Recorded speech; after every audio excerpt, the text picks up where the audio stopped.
이번 주에 있는 본문을 쭉 살필 텐데요.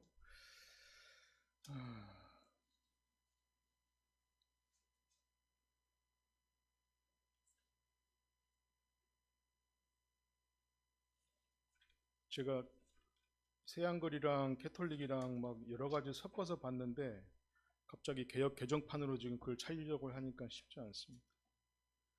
이런 일이.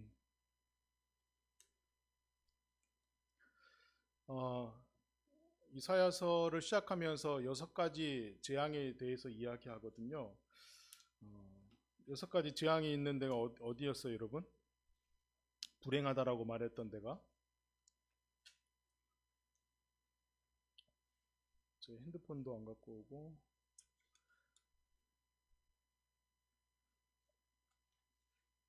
한번 가봅시다.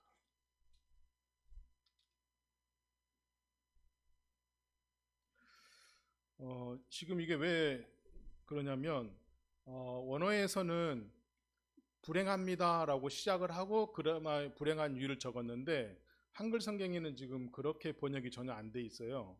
그래서 5장 8절 같은 경우 한번 봐보세요. 5장 8절 가옥에 가옥을 이으며 전토에 전토를 더하며 빈틈없도록 하고 이 땅 가운데 홀로 거주하며 하는 자들은 화 있을진저. 여기서 얘기하는 이제 화 있을진저가 원어 성경을 그대로 직역하면 불행할 일이 있습니다. 불행할 겁니다라고 하면서 가옥이 있는데 계속 가옥을 잇고 전토에 전토를 더하는, 그러니까 계속 재산을 증식하는 데에만 관심이 있고 여기서 끝나면 괜찮은데 그것도 괜찮은데 어떻게 하냐면 사람들이 여기에 우리만 홀로 존재하자. 그러니까 이제 우리가 흔히 쓰는 기득권이라고 하는 사람들이 하는 생각들인 거잖아요. 그런 사람들은 불행합니다라고 이야기합니다. 그러면서 두 번째로 이야기하는 것은 11절에 아침에 일찍이 일어나 독주를 마시고 밤이 깊도록 포도주에 취하는 자들은 화 있을진저. 불행합니다. 독주를 마시고 잔치를 즐거워하고 밤 늦게까지.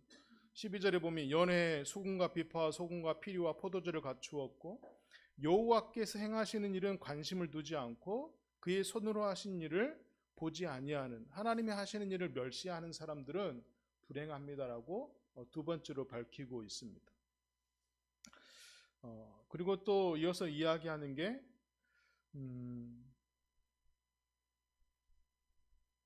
18절에 거짓으로 끈을 삼아 죄악을 끌며 수레줄로 함같이 죄악을 끄는 자는 화 있을진저.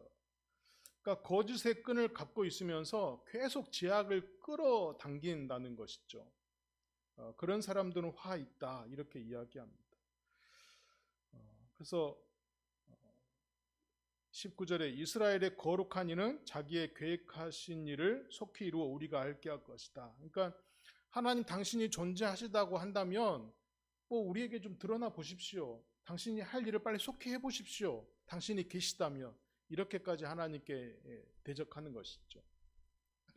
그리고 20절에 보면 악을 선하다 하고 선을 악하다 하고 쓴 것을 담 것으로 삼고 단 것을 쓴 것으로 삼는 자는 불행하다 이렇게 얘기하고 있습니다. 그러니까 있는 걸 있는 것이라고 이야기하지 않고 속이는 것이죠. 물량을 속이고 방법을 속이고 과장하고 없는 것을 있다고 하고 전형적인 사기하는 사람들, 수법인 것이죠. 오늘날 우리가 브랜딩을 이야기할 때도 마찬가지입니다. 제품이 잘 팔리기 위해서 거짓 광고들을 하잖아요. 저도 이렇게 막 디테일하게 뭘 하지는 않는 편이어서 이게 막 참 좋다 하는 것들이 있거든요. 제가 요즘에 계속 왔다 갔다 평택하면서 옷을 좀 사야겠다 싶어가지고 보잖아요. 그 막 한 벌에 두 벌에 3만 원 막 이래서 도대체 두 벌에 3만 원인데 막 광고가 엄청 근사한 거예요. 근데 그 후기를 이렇게 살펴보면 정말 허접한 옷을 파는 거죠. 그러니까 보기에는 사진도 멀쩡하고 동영상도 너무 그럴싸한데 후기들을 보면 정말 볼품없는 옷들을 파는 것이죠. 그래서 제가 진짜 이게 옷은 가서 보고 사야 되겠다. 인터넷으로 그냥 보기에는. 사람들은 계속 그렇게 속이는 데 능숙능란하고 잘 속이는 사람에게 많은 연봉을 쳐주죠. 왜냐하면 말이 팔리게 했으니까. 그게 오늘 시대상이랑 뭐 크게 다르지 않을 거 생각합니다. 그리고 21절에 보면 스스로 지혜롭다, 스스로 명철하다 하는 사람들은 불행하다. 그러니까 타인에 의해서 존중받거나 존경받을 만한 함의를 갖고 있는 것이 아니라 스스로 자기를 따라라 하고 자기를 피하라고 자기가 아니면 안 된다는 식의 것을 사고하는 사람들을 이야기하는 것이겠죠. 그리고 22절에 보면 포도주를 마시기에 아주 용감하고 독주를 잘 빚는 사람들은 화 있을진저. 나쁜 짓인지 모르고 너무 그런 것에 용감해 버리는 것이죠. 진짜 사내다운 것이 무엇인지를 말하는 것이 아니라 마치 술 취한 사람이 자기가 술 중에 용기를 내서 한 게 자기인 것으로 착각하는 것처럼, 그러니까 진짜 사나이다운 것이 무엇인지 모르는 것이죠. 그런 사람들 불행하다라고 이야기하고 있습니다.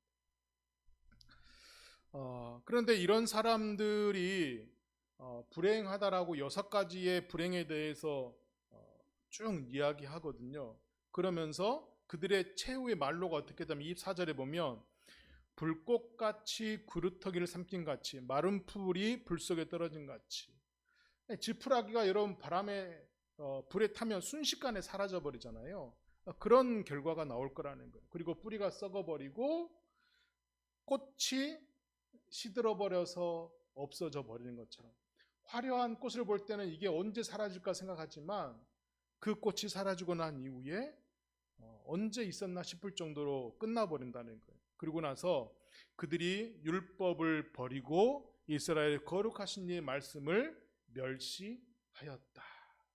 이게 이제 당시 시대상을 그대로 이야기해 주는 것이겠죠. 그러니까 결국 하나님은 이 시대에 당신이 하신 말씀도 증언도 증거자들도 다 멸시를 받았다라고 이야기하는 것입니다.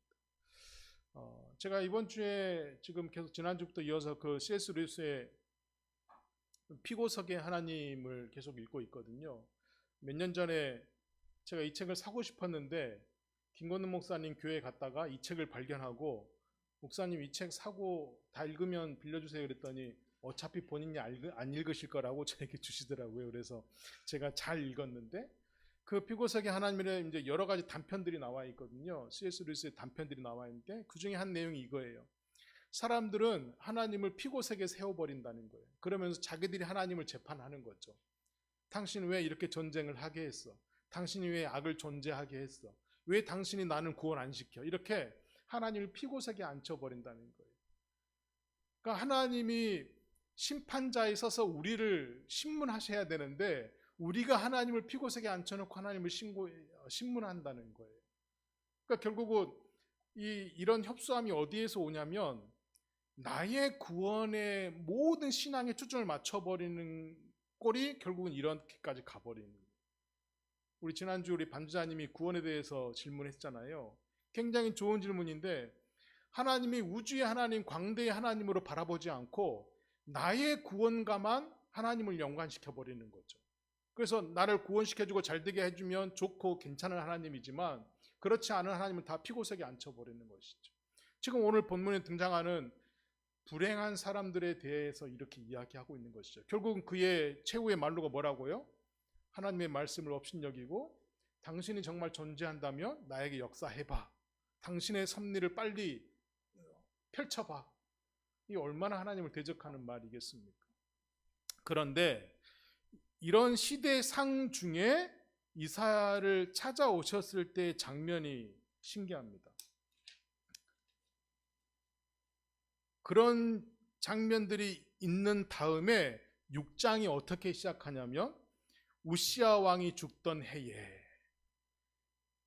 그러니까 유다를 다스리고 있는 왕이 죽던 해에 내가 본 중 높이 들린 보좌에 옷자락이 가득한, 성전에 가득한 하나님이 등장하시기 전에 스랍들이 나와 있다 이렇게 얘기하고 있습니다. 그러면서 그 스랍들이 6날개가 있는데 둘은 얼굴을 가리고 둘은 발을 가리고 둘은 날개짓을 하고 있고, 제가 이제 그 기도문을 쓸 때도 이걸 표현했는데 왜 이 6날개여서 넷으로 가리고 둘은 날고 있었을까? 그러니까 하나님 앞에 그러니까 스랍이라고 하면 우리가 쉽게 표현하면 천사잖아요. 하나님을 예배하는 보좌하는 천사들인데 그들조차도 자기의 얼굴을 하나님 앞에 그 면전에 예배하는 자로서 그 보좌 앞에 내놓을 수 없는 것이죠. 그래서 얼굴을 가리고 발을 가리고. 근데 제가 이걸 묵상하면서 이런 생각이 드는 거예요. 나도 그럴 수 있겠다. 둘은 하나님 앞에 살아온 인생에 부끄럽기도 해서 얼굴을 가릴 수 있겠죠. 그러니까 지금 하나님 앞에 현재 있는 내 모습이 너무 부끄러워서 얼굴을 가리는 거예요. 그리고 발은 내 지나온 과거를 생각할 때 하나님께 너무 부끄러워서 내 발을 가릴 수 있는 것이죠. 그래서 어떻게 하느냐? 이 날개는 날고 있어서 하나님이 내 이놈 하고 손을 휙 저으면 언제든지 날아가고 싶어서 날개는 날개짓을 하고 아닌가, 이렇게 제 스스로 한번 생각을 해본 것이에요.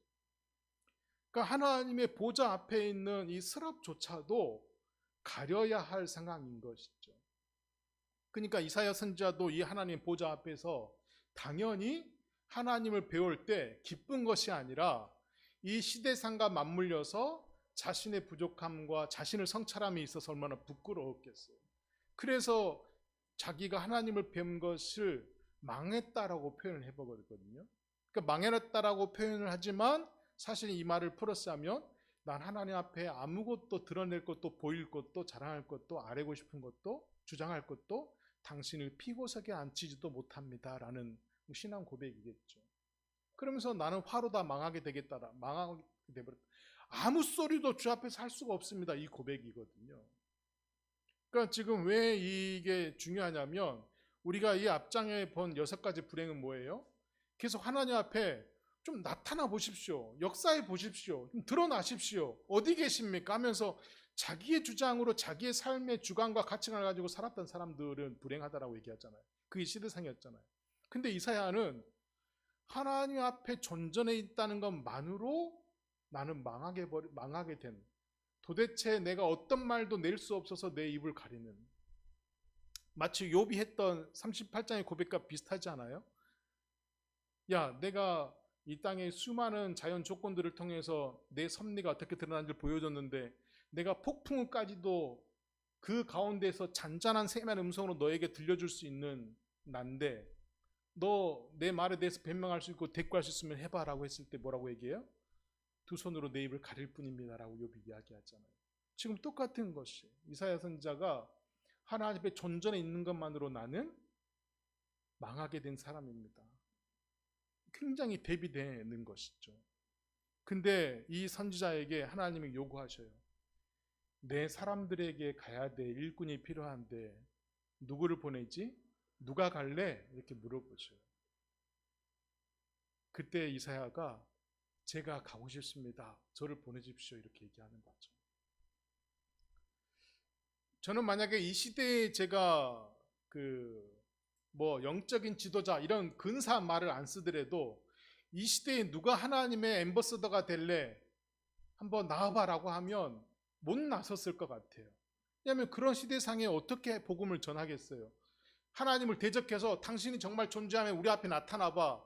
이런 시대에 어떻게 내가 가겠습니다라고 얘기하겠어요? 근데 그를 보내시거든요. 근데 보내시기 전에 어떻게 하냐면 뻘겋게 달아오르는 시뻘건 숯불을 가져와서 이사야 이불을 정결하게 하십니다. 근데 그가 그 정결하시게 하시는 하나님, 용서하시고 정결하게 하시고 뻘건 것을 맑게 하셔서 하얗게 하시는, 결국은 그 시뻘건 숯이 하얗게 변할 거 아닙니까? 그렇게 하나님의 용서하심을 얻고 나서 제가 가겠습니다라고 고백을 하게 된 것이죠. 근데 하나님께서 무시무시한 얘기를 하셔요. 뭐라고 얘기하시냐면 좋았어. 내가 너가 간다고 하니까 보내기는 하는데 너 기억해야 돼. 가서 나를 증언하되 그들이 너의 증언을 듣고 눈을 가리고 귀를 막고 아무것도 듣고 보지 못하게 해야 돼. 그리고 그들이 나에게 돌이켜서 치유받지 못하도록 해야 돼. 그게 너의 사역이야. 이렇게 얘기하시고. 근사한 사역이에요, 여러분. 이사야의 사역이 어떤 사역이라고요? 깨닫지 못하도록 해야 된다는 거예요. 깨닫지 못하도록. 아니 이게 무슨 말도 안 되는 이야기를 지금 하시는 거예요. 이사야를 보내시면서 야, 많은 사람들이 나에게 돌아오도록 너는 너의 모든 열정과 은사를 다 더해. 그리고 네가 할 수 없는 건 내가 다 해줄게. 너의 모든 은사를 발휘해서 없는 거 다 끌어서 되게 해줄게. 이래도 부족할 판인데 눈을 가리고 귀를 막고 듣도 보지도 못하고 마음으로 느끼지도 못하도록 하게. 절대 나에게 돌이키도록 하면 안 돼. 이게 너의 사역이야, 이렇게 얘기했어요. 근데 저는 이 본문을 읽고 나서요, 제가 약간 기분이 좋았어요. 제가 한 사역이랑 좀 비슷한 것 같아요. 사역을 하면 할수록 사람들이 모이는 게 아니라 사역을 하면 할수록 모일 만한 사람들도 꼬이지 않는 것이죠. 저는 약간 은근 그 뭐죠? 그 고통 중에 느끼는 그걸 뭐라 그러죠? 전문 용어로? 예? 그 갑자기 용어가 생각나요. 그런 느낌이 좀 들었어요. 마치 이사야 선지자와 제가 같은 부름에 있는 입장에 있는 것처럼 그런 걸 좀 느꼈어요. 그러니까 이사야를 부르실 때 그냥 하나님의 될 만한 사역을 보내신 게 아니라 얼마나 그 시대가 하나님 앞에 가짜않고 언짢고 지치셨는지를 보여주는 거잖아요. 근데 오히려 이사야가 더 걱정을 합니다. 하나님, 그러면 언제까지 이 사역을 해야 됩니까? 언제까지? 그때 하나님께서 다 타버릴 때까지, 완전히 황폐해질 때까지, 완전히 씨가 마를 때까지 그렇게 라고 얘기하시는 거죠. 여러분, 이게 감당이 될 이야기입니까? 황폐할 때까지 그 일을 감당해라는 것이죠. 근데 하나님께서 이 일을 보내시면서 당시의 왕들이 전혀 하나님을 개의치 않고 살아가니까 계속 주변 국가들이 예루살렘을, 유다를 위협하는 입장이었거든요. 그러니까 북이스라엘도 그냥 북쪽의 이스라엘로만 존재하는 게 아니라 위쪽 시리아 쪽에 있는 아람 왕들과 연합해서 계속 유다를 이렇게 간섭하고 전쟁을 일으키려고 하는 것이죠. 그러니까 사람들의 마음이 얼마나 흔들렸겠습니까? 그 흔들리는 와중에 이사야 선지자를 통해서 사역을 보내시는데 돌아오지 못하게 하리라라고 말씀하시는 거죠. 근데 하나님께서 이렇게 얘기하시는 거죠. 너희가 절대 흔들리서는 안 된다. 내가 두 가지의 너희들에게 경고를 알려줄 텐데, 첫 번째가 뭐냐면, 나는 안 되게 할 일은 절대 안 되게 할 거야. 일어나지 않아야 될 일은 안 일으킬 거야. 이렇게 얘기하셔요. 여러분, 이게 좀 희망이 되셔요? 저는 이 구절을 새롭게 보고 나서 다시 보게 됐어요. 그게 어디냐면 7장 7절. 주 여호와의 말씀이 그 일은 서지 못하며 이루어지지 못하리라. 내가 안 될 일은 안 되게 할 테니까 너희들에게 일어난 일에 있어서 절대 흔들리지 마. 이렇게 얘기하는 거죠. 그리고 9절에 또 뭐라고 얘기하시냐면, 만일 너희가 굳게 믿지 아니하면 너희는 굳게 서지 못하리라. 야, 너희가 내가 안 될 일은 안 되게 할 거니까 이 믿음 하나만 있으면 굳게 서 있을 수 있어. 그러니까 흔들리지 않았으면 좋겠어. 이렇게 소망을 주시는 거죠. 여러분, 이게 소망이 좀 됩니까? 우리가 일어난 일 중에 하나님이 안 되게 하실 일은 안 일어났기 때문에 그럴 수 있는 것들만 일어나게 하신다는 거예요. 이것에 대한 믿음이 있습니까, 여러분? 우리가 굳게 서지 못하는 이유는 하나님이 분별력이 좀 없으셔서 될 일 안 될 일 다 버리시는 건가? 이런 착각을 할 수 있다는 거죠. 하나님, 왜 이런 일을 버리셨지? 근데 하나님은 단호하게 이야기하십니다. 나는 안 될 일은 안 되게 해. 걱정하지 마. 안 될 일은 안 된다니까. 그러면서 결정타를 날려요. 뭐라고 하시냐면, 이게 이제 신약 성경에서 많이 인용되었던 이야기인데, 14절, 7장 14절에 오면 주께서 친히 징조를 너희에게 주실 것이라. 근데 왜 이 말을 하냐면 이게 중요해요. 10절에 보세요. 아하스에게 말씀하여 이르시되, 유다 왕에게 이르시되, 너는 하나님께 징조를 구하되 깊은 데에든지 높은 데에든지 구하라. 이렇게 이야기합니다. 그러니까 왕이 하나님을 구하지 않으니까 하나님이 역사하신다고 하는 증거를 좀 구해라. 징조와 표징을 구해라. 그럼 하나님이 보여줄 거다. 근데 아하스가 뭐라고 얘기했는지 아세요? 저는 하나님을 의심하지 않기 때문에 징조를 구하지 않겠습니다. 이렇게 얘기해요. 근데 이 말이 너무 멋진 말처럼 들리잖아요, 여러분. 근데 사실은 이 말이 하나님을 불순종해서 하고 있는 말인 거예요. 나는 당신을 시험하지 않겠습니다라고 이야기하는데 당신은 어차피 역사하지 않기 때문에 내가 징조를 구한들 뭘 보여줄 수 있습니까? 이 말을 하고 있는 거예요.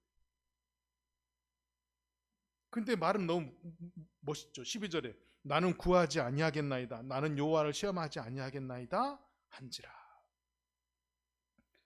만약에 이 말이요 순종 가운데 나온 말이라면 14절에 내가 친히 징조를 너에게 보여줄 것이다 이 말을 안 했을 거예요. 이 말씀을 안 하셨을 거예요. 근데 징조를 구해라고 하는데 또 불구하고 불순종 가운데 이 말을 하고 있는 거예요. 그래서 하나님께서 내가 그럼 직접 너에게 징조를 보여줄게 라고 얘기하시는 장면인 거죠. 만약에 아하스가 하나님 정말 저는 지금까지 주님께서 그 말씀하시기를 기다렸습니다. 징조를 보여주세요. 구하겠습니다. 이거 당신 시험하는 게 아닙니다. 믿기 때문에 구하는 겁니다. 보여주세요. 라고 했다면 내가 아하스의 말처럼 너에게 징조를 보여줄 텐데 이렇게 하셨어요. 근데 너희들이 내가 징조를 구해라고 함에도 불구하고 믿지 않아서 아무것도 요구하지 않기 때문에 내가 직접 너희에게 증거를 보여줄게 라고 하시면서 하신 말씀이 뭐냐면 보라 처녀가 잉태하여 아들을 낳을 것이요. 여러분 이 문장을 딱 그 당시에 사람들에게 들었다고 생각해 보십시오. 여러분 어떤 느낌이 들어요? 그러니까 우리가 잘 알고 있는 사복음서로 빨리 넘어가 버리지 말고 당시에 이사야 선지자가 했던 말을 들었던 그 시대의 상으로 돌아가서 내가 처녀에게 아들이 있게 할 것이다 라고 하면 둘 중에 하나 아니에요. 사기치는 놈이든지 거짓말하는 놈이든지. 어떻게 처녀가 임신을 해요? 어떻게 처녀가 아기를 낳아요? 그 과정이 전혀 생략된 상태에서 처녀가 잉태하여 아들을 낳고 뭐 온갖 우리는 그 드라마 같은 거 너무 많이 봤기 때문에 뭐 불륜인가 뭐 강간인가 뭐 온갖 잡생각을 다 할 거 아니에요. 딱 이 한마디만 하시는 거예요. 처녀가 잉태하여 아들을 낳을 것이요 그의 이름을 내가 항상 함께 있을 것이다. 그게 그 징조가 될 것이다. 이렇게 얘기해 보죠. 이게 예수님께서 우리에게 드러나 주신 것이죠. 여러분 유다 왕들이 왜 흔들렸을 것 같아요? 왜? 유다 백성들이 왜 흔들렸을 것 같아요? 시리아 쪽에 있는 아람 왕들과 연합군 세력을 갖고 있는 사마리아를 수도로 하고 있는 북이스라엘 연합군들이 오기 때문에 두려워했고 흔들렸던 거거든요. 그래서 유다 왕들이 어떻게 하냐면 저 잔잔한 그 실로암가에 있는 세탁할 수 있는 옷을 빠는 빨래터로 나가서 사람들이 마실 수 있는 물을 어떻게 끊이지 않고 공급할 수 있는가 그게 사람들의 주 관심사였거든요. 계속 지도자들이 빨래터나 물이 있는 곳으로 가서 확인을 하는 거예요. 그때 사람들의 심정은 어땠냐면 이 예루살렘을 포위당해서 유다가 망함이 결국 하나님의 역사는 여기서 끝나는구나. 제사장 나라를 역할을 해야 되는 우리 유대 민족의 정체성은 이제 끝나버리는 것이죠. 더 이상의 하나님의 하나님은 없는 것, 하나님의 나라는 없는 것이죠. 그럼에도 불구하고 그들이 흔들려서 하나님이 징조를 보여주시는데 전혀 이해하지 못할 기적 같기도 하고 뭐 음모 같기도 하고 전략 같기도 한데 처녀가 잉태하여 아들을 낳을 것이야. 이 말씀을 하시는 거죠. 여러분 이 말을 들으면 좀 힘이 됩니까? 처녀가 잉태하여 아들을 낳을 것이요. 뭐 이 말이 좀 힘이 돼요? 이 말 자체가? 뭔 힘이 됩니까? 당시의 사람들 아무 힘이 안 되죠.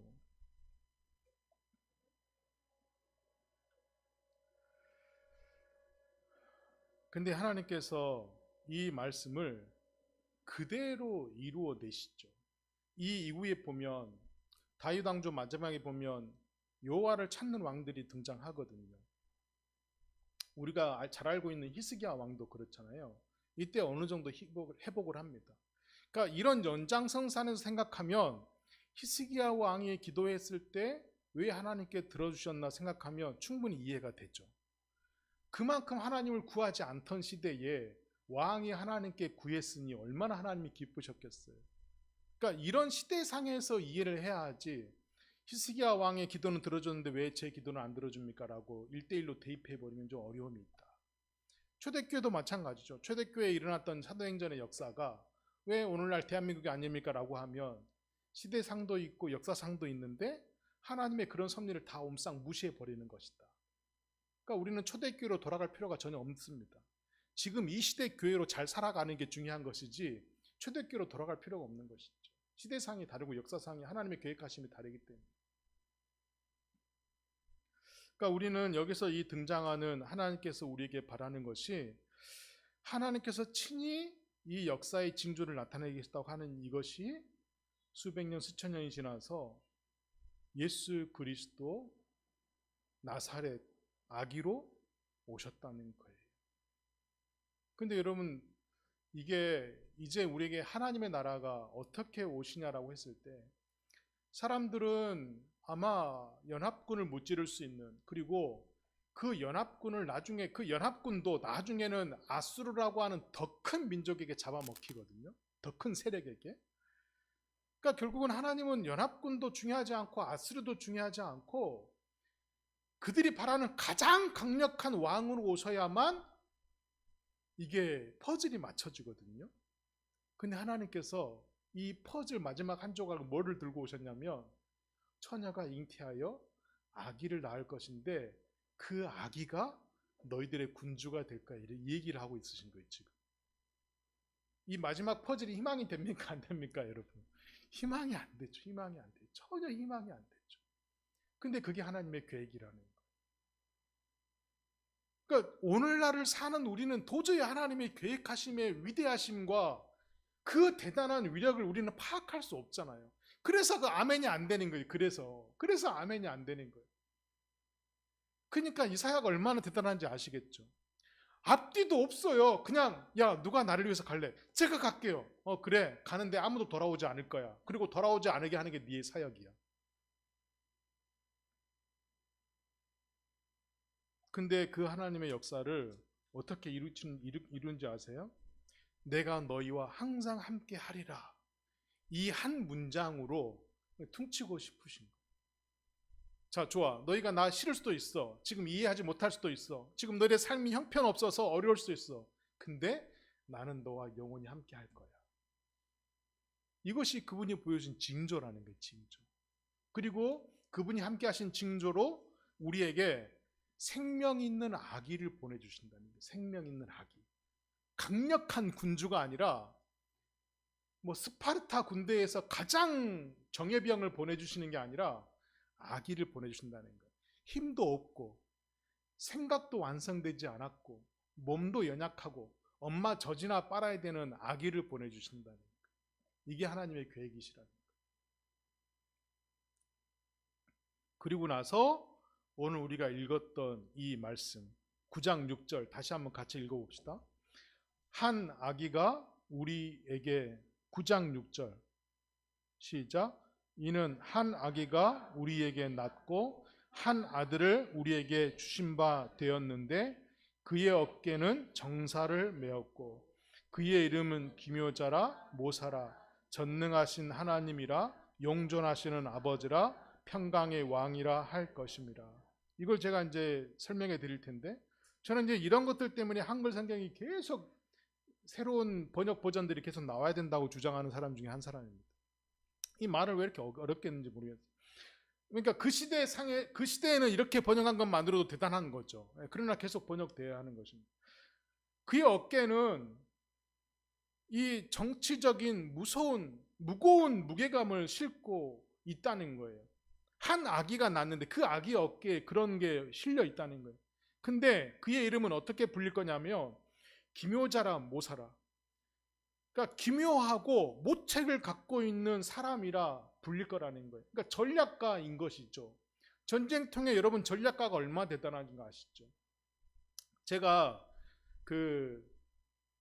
이제 피클볼을 요즘 못 하고 있는데 제가 운동할 때 사람들이 가르쳐 주거든요. 뭐라 가르쳐 주냐면 이때는 이렇게 하십시오라고 제가 이제 레슨할 때 어떤 방식이냐면, 그러니까 이거예요.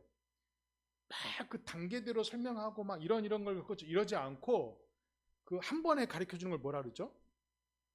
온포인트 레슨. 온포인트 레슨처럼 제가 해줘요. 근데 제가 초창기 때 이걸 막 해준 사람들이요, 뭐 니나 나나 거기서 거긴데 뭘 가르쳐줘 막 이런 표정이었거든요. 근데 이분들이 이제 기본 실력이 올라오니까 제가 한마디 딱 했을 때 그게 뭔 말인지 이제 알아듣는 분들이 생기는 거예요.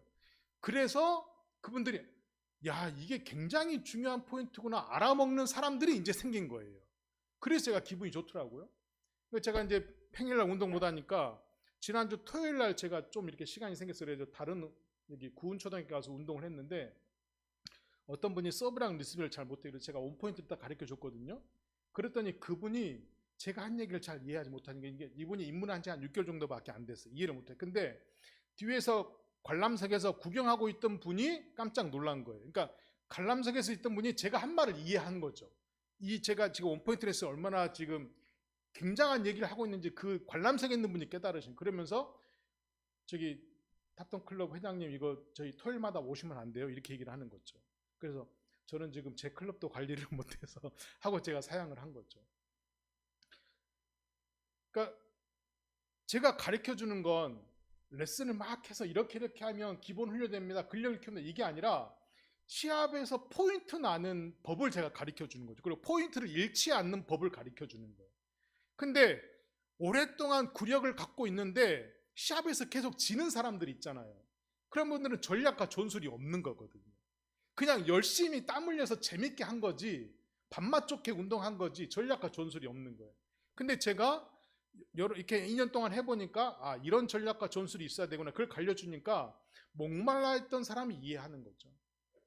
그러니까 기묘자요 모사라고 하는 것은 전쟁 가운데 계속 진 사람한테는 굉장한 전략과 전술이 필요한 것이죠. 어떻게 이기는지를 아는 것이죠. 그러니까 하나님은 이 아이에게 아들을 주시는데 전략과 전술이 있는, 그래서 예수님도 비둘기처럼 순결해야 될 필요도 있지만 뱀처럼 지혜로울 필요도 있다, 이 얘기를 하신 게 그런 같은 맥락이거든요. 또 두 번째는 전능하신 하나님이라.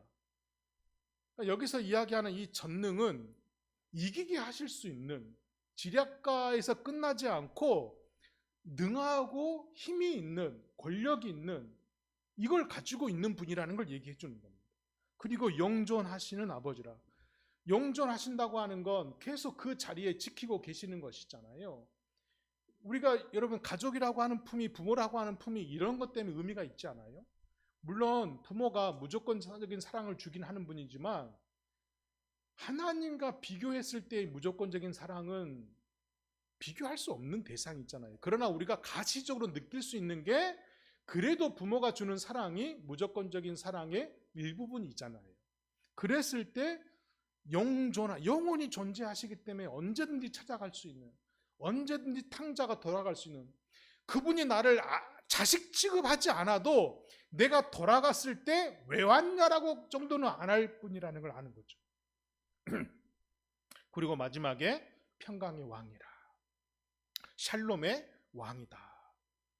그러니까 예수님께서 오셔서 이 땅에 하실 그 역할들에 대해서 다 이야기해 주는 겁니다. 지혜도 있으시고 충분히 능하신, 힘이 있으신, 권위가 있으신 분이시고 영원히 존재하실 수 있는 우리가 기댈 언덕이 되어줄 분이시고, 그분은 전쟁에서 승리하는 왕이 아니라 평강이 되주시기 위해서, 우리에게 안녕을 주시기 위해서 오시는 안녕의 왕이다, 이렇게 얘기하시는 거죠. 그럼 여러분, 우리는 어때야 됩니까? 그분을 닮는다고 하면, 그분을 모신다고 하면, 그분이 내 아버지라고 한다면 자녀들도 부모를 닮을 수밖에 없고 닮아야 하는 것이죠. 그런 것이 아니라면, 그랬을 때 우리도 이런 삶을 살 수 있는 거예요.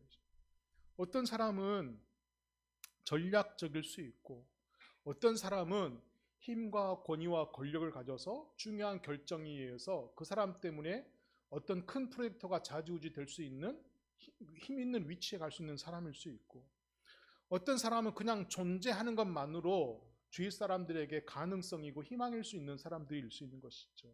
그리고 어떤 사람은 계속 안녕이라고 하는 이 중요한, 이 세상이 안녕이라는 걸 잃어버린 시대에 안녕이라고 하는 것 하나만으로 존재할 수 있는 것이죠.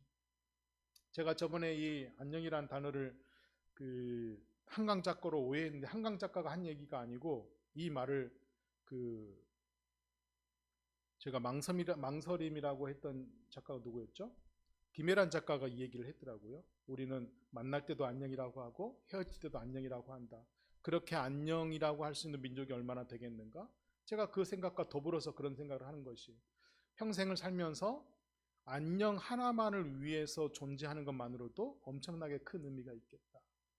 그러니까 사실은 이 네 가지의 그분의 닉네임 안에 다 들어있는 거예요. 그분의 풀네임은 임마누엘이라고 하는, 내가 영원히 너와 함께할 곳이라고 하는 풀네임을 갖고 있지만, 이 부분적인 닉네임은 우리 각각의 사람들에게 다 필요한 것이고, 우리도 역시 갖고 있는 이름이어야 한다는 것이죠.